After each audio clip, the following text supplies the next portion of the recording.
Hello friends, welcome back to my YouTube channel.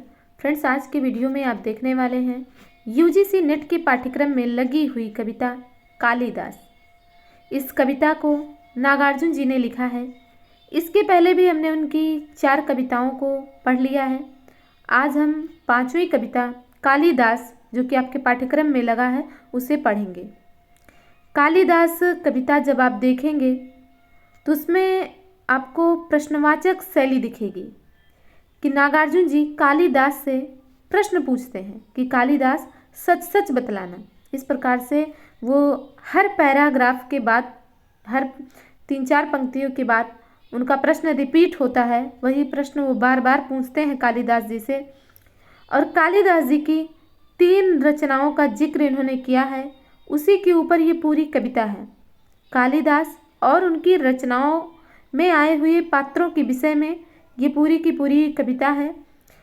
और आपको ये कविता विरह के विषय में मिलेगी, वियोग की गति ये बताएगी। तो इस कविता को हम पढ़ेंगे, इसके भावार्थ को समझेंगे, नागार्जुन जी कालिदास से क्या कहना चाहते हैं ये समझेंगे। लेकिन उसके पहले हम नागार्जुन जी की एक बार क्विक रिवीजन, उनके जीवन परिचय का कर लेते हैं। इसके पहले भी हमने सभी रचनाओं में उनके जीवन परिचय और रचनाओं को पढ़ा है। अभी भी हम 2 मिनट के अंदर एक बार उसे देख लेते हैं। तो अब तक जिसने भी नागार्जुन जी के चारों कविताओं को देखा होगा तो उन्हें नागार्जुन जी के जीवन परिचय के विषय में पूरी तरीके से चीज़ें पता हो गई होंगी। और अब बस सरसरी निगाह से एक बार हम रिवीजन करते हैं, देखते हैं नागार्जुन जी के विषय में क्या चीज़ें हैं। इनका जन्म है 11 जून 1911 को बिहार के दरभंगा जिले के तरौनी गांव में हुआ था। इनका असली नाम वैद्यनाथ मिश्र था और इन्होंने बौद्ध धर्म अपना लिया था। और इनका नाम बौद्ध धर्म अपनाने के बाद नागार्जुन हो गया।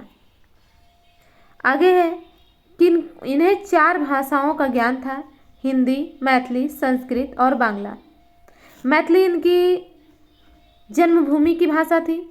हिंदी, संस्कृत और बांग्ला इन्होंने इनमें भी रचनाएं की थी। और नागार्जुन ने जब मैथिली में रचना की, वहाँ पर इन्होंने अपना उपनाम यात्री रखा था। इन्होंने जयदेव के गीत गोविंद का भी भावानुवाद किया था 1948 ईस्वी में। नागार्जुन को 1965 ईस्वी में साहित्य अकादमी पुरस्कार भी मिला था। उनके ऐतिहासिक मैथिली रचना के लिए इनकी रचना का नाम है पत्रहीन नग्नगाछ। इसमें 52 कविताएं हैं, तो ये 52 कविताओं का संकलन है पत्रहीन नग्नगाछ। नागार्जुन की रचनाओं में हम सबसे पहले काव्य संग्रह देखते हैं। तो इनका काव्य संग्रह है युगधारा, जो कि 1953 ईस्वी की रचना है। सतरंगी पंखों वाली 1959 ईस्वी की रचना है। प्यासी पथराई आंखें 1962। तो युगधारा, सतरंगे पंखों वाली, प्यासी पथराई आंखें। इसके बाद है तालाब की मछलियाँ। प्यास के बाद क्या आ जाती है? मछलियाँ। तालाब की मछलियाँ 1975 ईस्वी। खिचड़ी विप्लव देखा हमने। आज क्या है? खिचड़ी का त्यौहार है, तो मकर संक्रांति है, खिचड़ी का त्यौहार है। तो खिचड़ी विप्लव देखा हमने 1980 ईस्वी में। तुमने कहा था 1980 ईस्वी। इसके बाद है हजार हजार बाहों वाली 1981 ईस्वी। पुरानी जूतियों का कोरस 1983 ईस्वी। रत्नगर्भ 1984 ईस्वी। ऐसे भी हम क्या, ऐसे भी तुम क्या 1985 ईस्वी।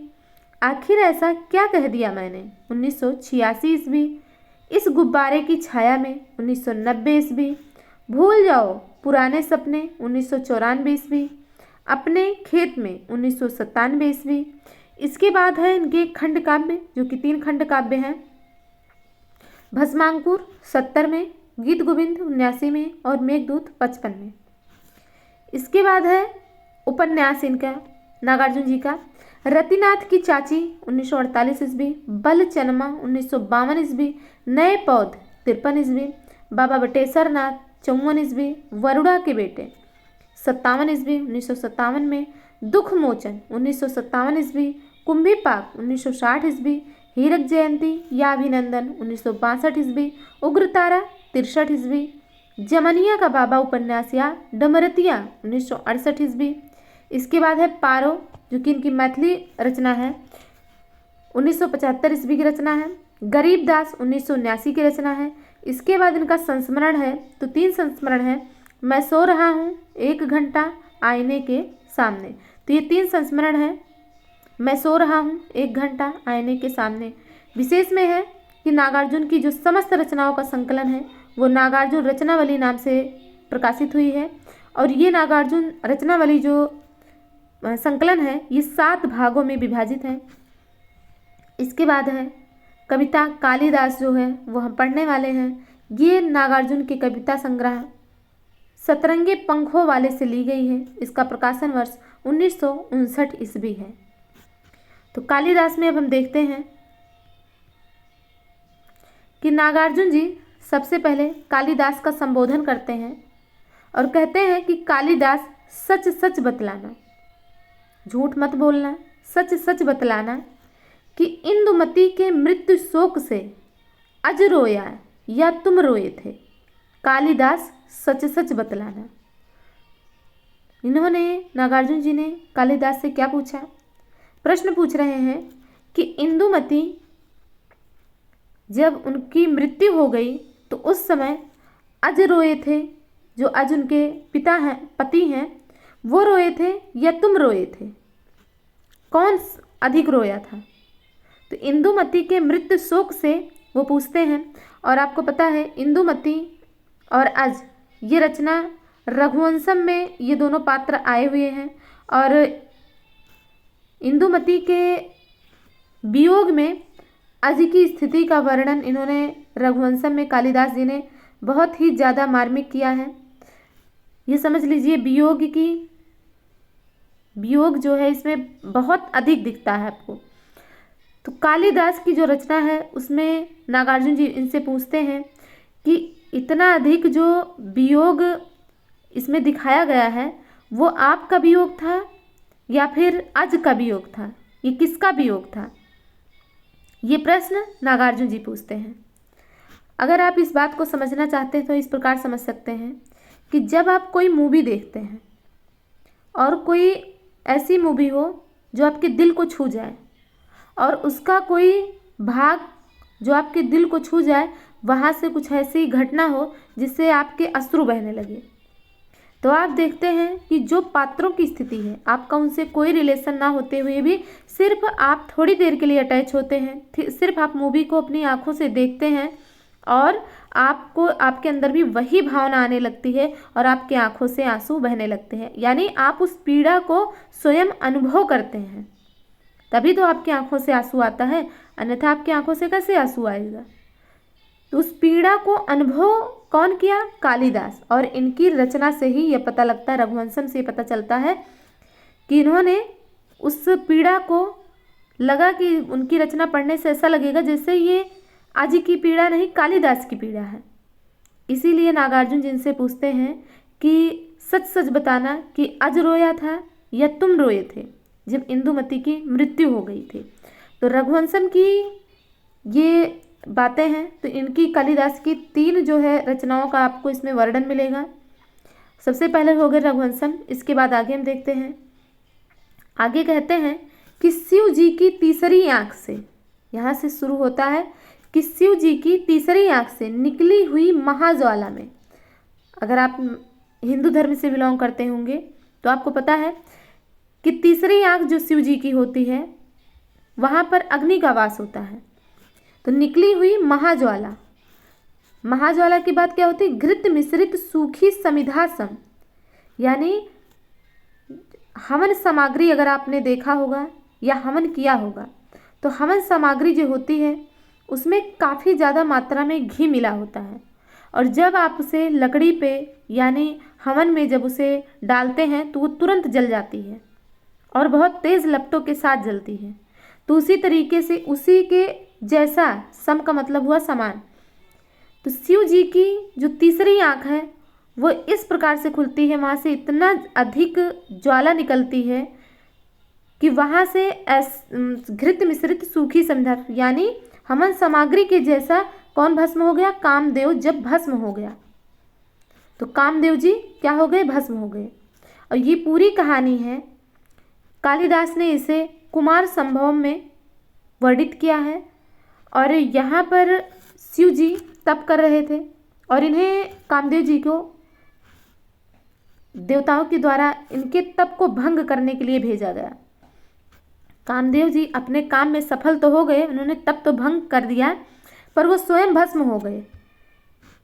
तो ये कहानी यहाँ पर इन्होंने बताया है, कालिदास ने बताया है, जहाँ से नागार्जुन जी ने इतना लिया है कि शिव जी की तीसरी आंख से निकली हुई महाज्वाला में घृत मिश्रित सूखी समिधा सम कामदेव जब भस्म हो गया, तो जब कामदेव भस्म हो गए तब क्या हुआ, रति जो उनकी पत्नी थी उन्होंने विलाप करना शुरू कर दिया, क्रंदन किया, विलाप किया। क्रंदन का मतलब यह जिसमें आवाज़ सहित जब रोते हैं, बहुत ही समझ लीजिए हृदय विदृढ़ करने वाली जो स्थिति होती है वो होता है क्रंदन। तो उनका क्रंदन सुन आंसू से, यानी कालिदास को कहते हैं नागार्जुन जी की रति का क्रंदन सुनकर आंसुओं से तुमने ही तो दृग धोए थे, यानी तुम भी तो अपनी आंखें धोए थे जब इन्होंने जो रचना की थी कुमार संभवम में। तो कुमार संभवम में जो वर्णन किया है उससे ये पता चलता है कि जो कामदेव जब भस्म हो गए तो रति का जैसा विलाप था, रति का जैसा दुख था, उससे भी बढ़कर कालिदास का दुख था। इनके रचना को पढ़कर ऐसा लगता है। तो ये चीज़ें नागार्जुन जी पूछ रहे हैं कि तुमने ही तो दृग धोए थे, कालिदास सच सच बतलाना, रति रोई या तुम रोए थे। यानी उस रचना में वो रति का विलाप था या आपका विलाप था, कालिदास का विलाप था, ये किसका विलाप था, ये पूछ रहे हैं नागार्जुन जी। क्योंकि जो कालिदास जी की रचनाएं हैं जब आप उसे पढ़ेंगे तो उसमें आप ऐसे डूब जाएंगे जैसे आप किसी मूवी को देखकर उसमें डूब जाते हैं। तो ये यही चीज़ है यहाँ पर पूछा, नागार्जुन जी कह रहे हैं कि रति रोई या तुम रोए थे। उस जो आपका संग्रह है, जो आपकी पुस्तक है, जो आपकी रचना है, उसके अंदर कौन रोया था, किसका जिक्र आपने किया है, आपने स्वयं का जिक्र किया है या रति का जिक्र किया है। उस तरीके से हृदय विदृढ़ करने वाले विलाप के विषय में किसका जिक्र है, वो आपका है या रति का है। इसके बाद पहले में हो गया रघुवंशम और दूसरे पैरा में हो गया कुमार संभवम, तो दो रचनाओं के विषय में हो गया।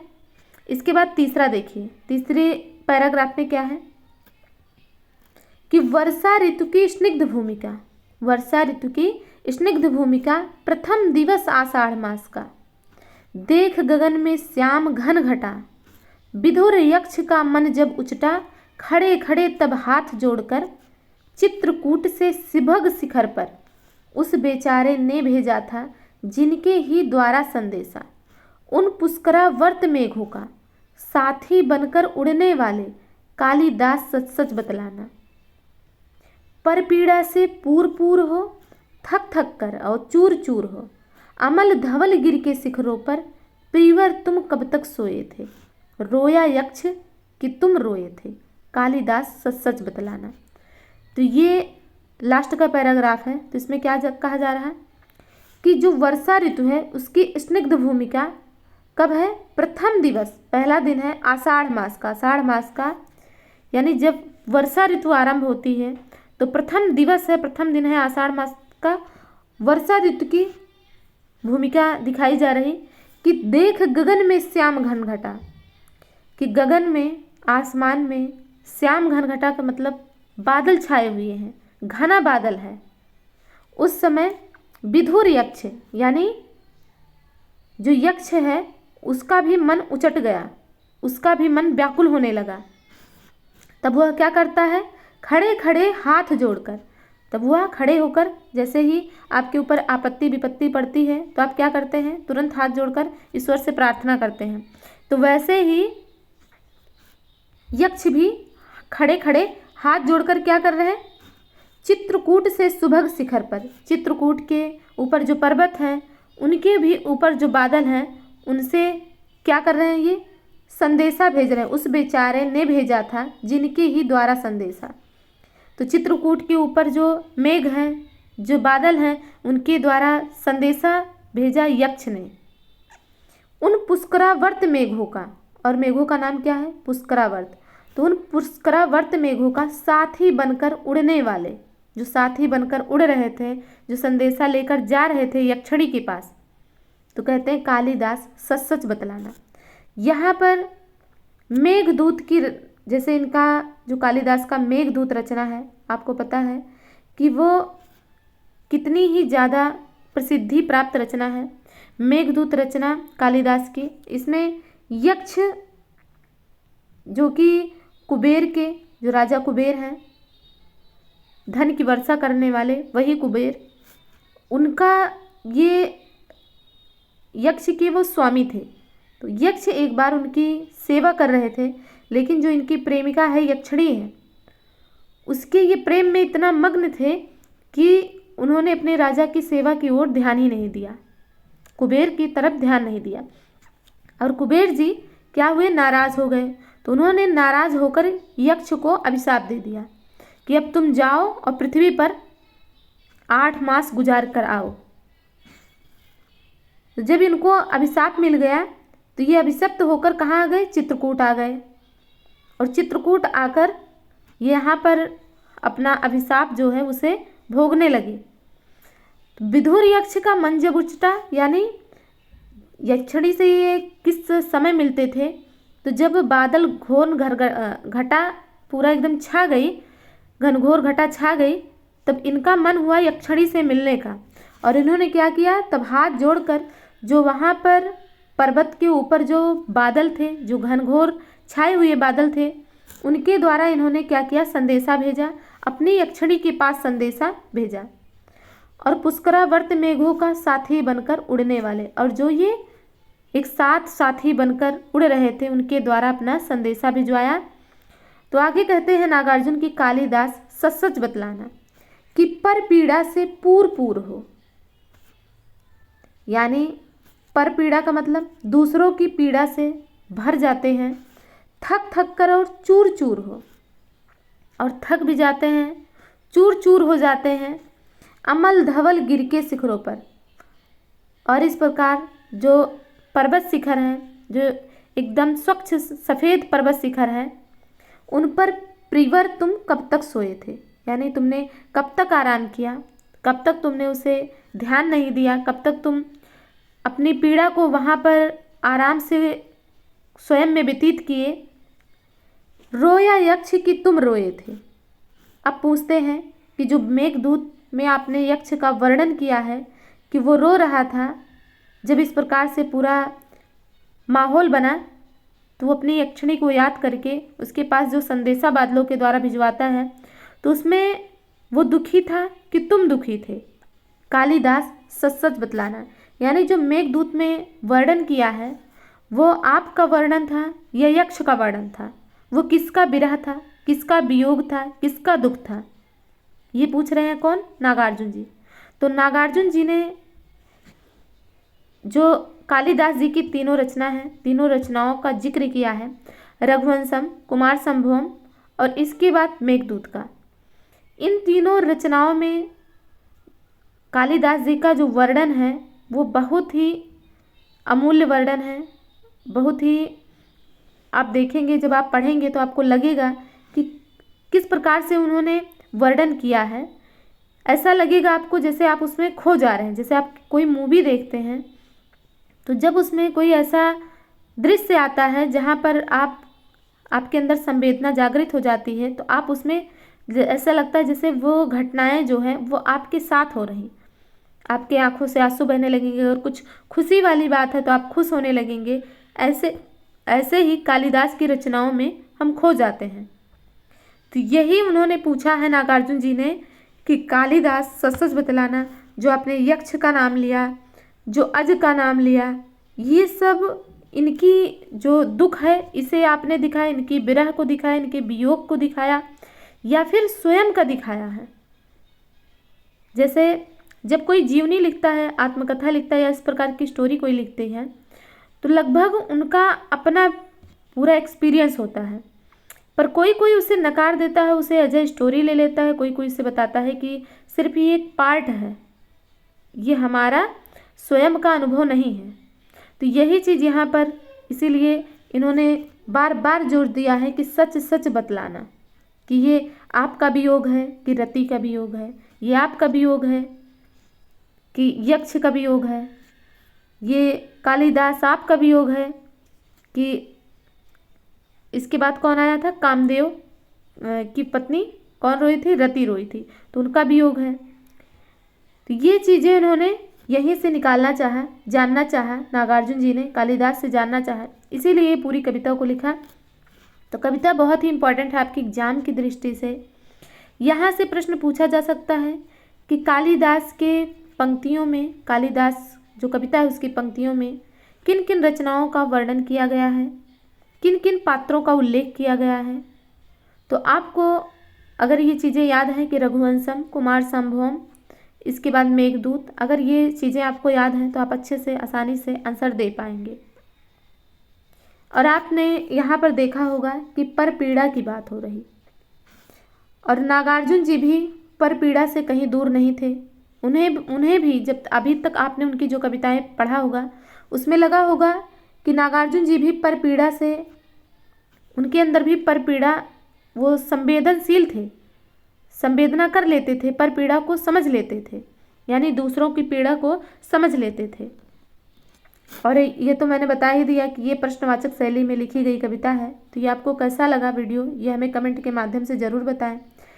लेकिन इसमें हम नागार्जुन जी के विषय में 2 कथन भी देखते हैं। सबसे पहला कथन है डॉक्टर नामवर सिंह का कि नागार्जुन की गिनती ना तो प्रयोगशील कवियों के संदर्भ में होती है, ना नई कविता के प्रसंग में, फिर भी कविता के रूप संबंधी प्रयोग जितने अकेले नागार्जुन ने किए हैं उतने शायद ही किसी ने किए होंगे। रामविलास शर्मा, डॉक्टर रामविलास शर्मा जी का कथन है कि भारतेंदु और बाल मुकुंद गुप्त ने हमारे साहित्य में जो व्यंग और जिंदा दिली पैदा की, नागार्जुन उसका समर्थ प्रतिनिधि हैं। तो डॉक्टर रामविलास शर्मा का कथन आपने देखा है कि इन्होंने नागार्जुन जी का भारतेंदु और बाल मुकुंद गुप्त से तुलना किया है कि इन्होंने जो व्यंग और जिंदा दिली साहित्य में पैदा की थी उसका समर्थक कौन है, नागार्जुन जी, वो उसका प्रतिनिधि कर रहे हैं, आगे उसको साहित्य में बनाए रखे हैं।